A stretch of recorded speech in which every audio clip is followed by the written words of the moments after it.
สบายดีข้าพเจ้าแก้วอุดรมื้อนี้เฮามีโอกาสดีได้มาเยี่ยมชมสวนมักซิดาของไอ้อาฟงอยู่ที่บ้านนาหนองขอนเมืองโพนโฮงแข่งเวียงจันทน์คือทดลองจากการเพิ่นที่ว่าเฮาได้แนะนำเพิ่นในการมาใส่ปุ๋ยทองล้นว่าปุ๋ยทองล้นเพิ่นว่ามีคุณภาพดีจังไดในการใส่สวนมักซิดา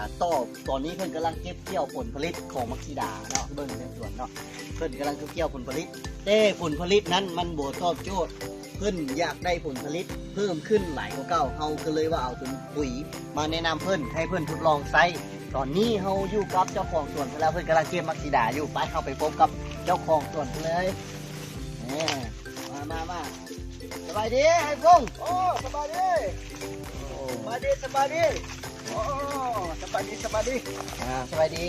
ดีอันนี้ไอ้พงษ์เนาะเจ้าของสวนให้เพิ่นแนะนำตัวเลยเนาะว่าเพิ่นชื่ออีหยังข้าพเจ้าชื่ออาโป้งสินทวีเนาะก็เป็นเจ้าของสวนบักสีดาอยู่บ้านหนองขอนเมืองบุญโฮงแข่งกันเนาะและถือว่าเฮาปลูกแบบครอบครัวนี่ทดลองเป็นการทดลองเลยถือว่าเฮาบ่ทันได้ใส่ปุ๋ยเคมีอีหยังเนาะเอาขี้งัวขี้ไก่ขี้มีหยังใส่แบบพื้นบ้านการปลูกในครั้งนี้ก็ประมาณอยู่100 กว่าต้นนี่แหละบอกว่า120 ต้นประมาณนี้แล้วเห็นว่าก็รดน้ำใส่ฝุ่นก็เห็นว่าได้เก็บผลผลิตอยู่เนาะเนี่ยแล้วบางหน่วยบักสีดาเฮานี่ก็คิดว่าหน่วยบ่ใหญ่ปานใดเพราะว่าปิดขายตลอดก่อใหญ่บ่ทันลูกค้าสั่งดีเพราะว่าบักสีดาเฮากินแล้วมันแซ่บเอาไว้โดนมันก็บ่เน่าเนาะมันก็บ่เน่าเนาะนะเป็นเพื่อบ่ท่าต้องไปล้างน้ำดื่มดีๆแล้วก็เฮาก็บ่ต้องปอกเลยกินเลยเพราะว่ามัน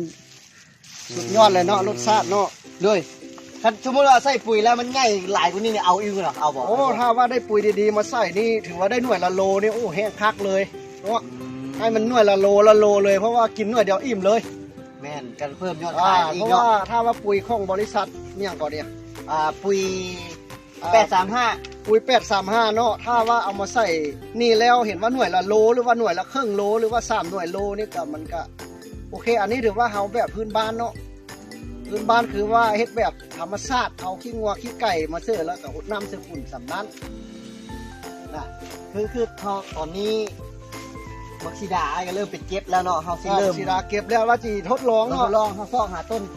เอามาต้นแดงเนาะมาหายเนาะต้นที่มันแดงอยู่พี่เนาะเดี๋ยวเฮานำไปเลยเนาะเพราะว่าต้นที่ต้นใหญ่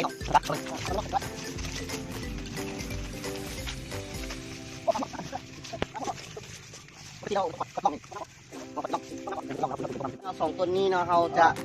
ปักชื่อไว้แล้วเฮามาทดลองเรื่องปุ๋ย835ว่ามันสิได้ผลจังได๋ได้ผลจังได๋เพราะว่าต้นนี้สังเกตเนาะต้นนี้เป็นต้นสีเหลืองๆเนาะเฮาจะปักชื่อไว้ว่าผลผลิตหรือว่าเพิ่นตามที่ข้อมูลแนะนำว่าเฮาใช้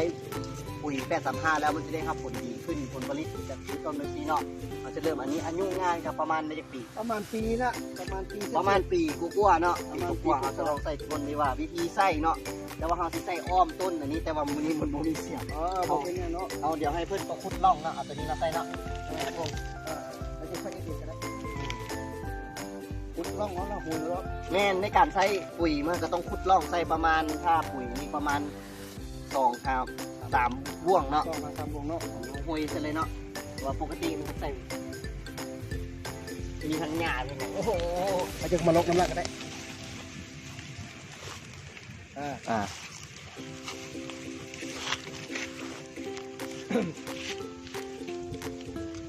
จากหญ้าจากสีดากินมาเลยเนาะ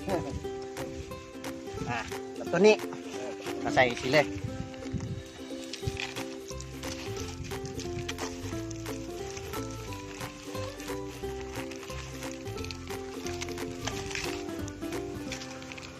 เอาพวกคนที่ดีมันต้องใส่ใส่ประมาณนี้ใส่หลายมันตายนะพี่น้องแต่ว่ามันต้องพูนจริงๆการใส่มันต้องขุดล่องเนาะใส่แต่ว่ามื้อนี้เพิ่นบ่ได้เอาบ่ได้เสียมมาเนาะก็เลยโอยใส่เลยโอยเลยสำหรับในการติดตามหรือขั้นตอนต่อไปในอีกประมาณอีกเดือนหนึ่งแล้วเราจะมาถ่ายรูปเนี่ยให้รีวิวให้ในทำชมในฮูจักว่าการใส่ปุ๋ยทองล้นนี่มันผลดีจังไดผลตอบรับจังไดของสวนอาพงเนาะสำหรับคลิปต่างๆถ้าว่าอยากได้ปุ๋ยนี้เป็นตัวแทนจำหน่ายมาสร้างซื้อจะอยู่ไหนอาพงสร้างซื้อ